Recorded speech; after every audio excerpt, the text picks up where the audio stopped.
Welcome back. Let's take you here now. NATO leaders will meet in Lithuania from July 11th to July 12th to tackle a wide range of topics, from divisions over Ukraine's membership bid and Sweden's accession to boosting ammunition stockpiles and reviewing the first defense plans in decades. Now, US President Joe Biden, Turkish President Tayyip Erdogan, German Chancellor Olaf Scholz, French President Emmanuel Macron and British Prime Minister Rishi Sunak will be among the 31 NATO leaders attending the summit in the small Baltic state. Now, Ukrainian President Volodymyr Zelensky is also expected to attend and to press for Ukraine to be admitted into NATO soon after the war triggered by Russia's invasion comes to an end. For the latest now, we cross to our correspondent, Stuart Smith, who is in London for us. Stuart, thank you so much for your time this afternoon. Well, Biden has met with the British Prime Minister Rishi Sunak, today, and is expected to meet the Britain's King Charles. Just talk to us briefly about these visits before we get into the NATO discussions. I mean, this is the fifth time Biden and Sunak are meeting.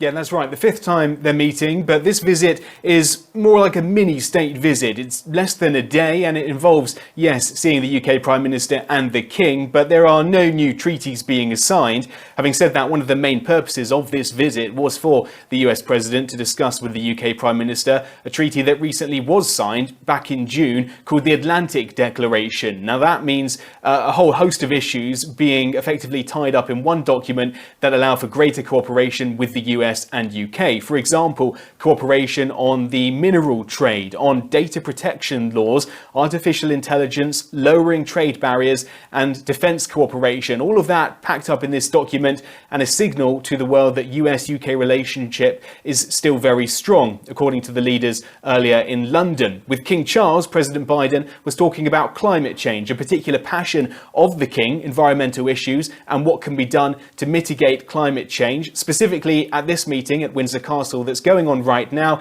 they're talking to philanthropists and entrepreneurs about how to get finance to the right places in order to make a difference to the climate. And of course, one of the key things that a lot of people will be watching outside of other discussions within NATO is Ukraine's position. And of course, they will be there with one strategy, and that is to join NATO. Just what are the prospects there?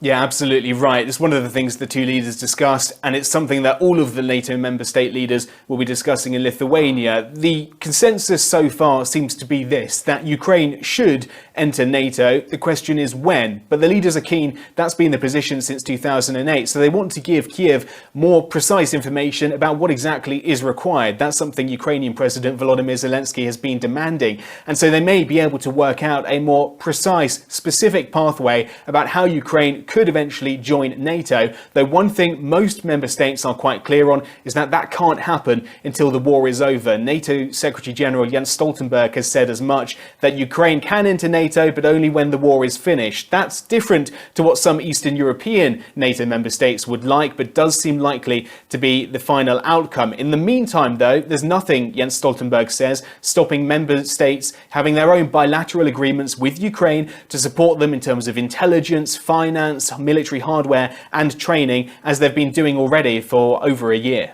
And of course, as you say, that this is highly unlikely that Ukraine is going to join NATO, particularly because there is still this friction between Russia and Ukraine. But a lot of people asking, whilst this is continuing, America still insists on aiding Ukraine.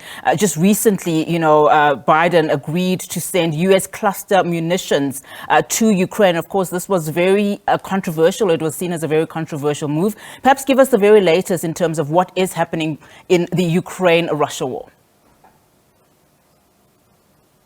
Yeah, so the counteroffensive that Ukraine is trying to undertake does continue to roll on. It's very slow. Even some Ukrainian officials saying that. The reasons, though, they suggest are due to being with very particular movements, very carefully analysing the situation and not wanting to take any unnecessary losses. Russia, however, continues to suggest that this is ultimately a failing counter-offensive, that the gains Ukraine is claiming are very small, and that ultimately the outcome of this Ukrainian counter-offensive will make no difference to how the war ends. Russia, still publicly at least, very confident about its prospects. No sign within the country of any changes to strategy or the need to bring up more troops to the front, perhaps via mobilization. The Ukraine, though, not suggesting it needs to change its strategy either, that this step-by-step approach could be what does manage to help it achieve its ultimate goals. That doesn't mean it's comfortable with the amount of help it has. The Ukrainian President Volodymyr Zelensky is still calling for more, has welcomed that suggestion by the US that cluster munitions will be provided. He says that would make a big difference, but of course does want more, for example, still fighter jets. Stuart, thank you so much for that update. Really do appreciate it. Stuart Smith, our correspondent there, coming to us live from London.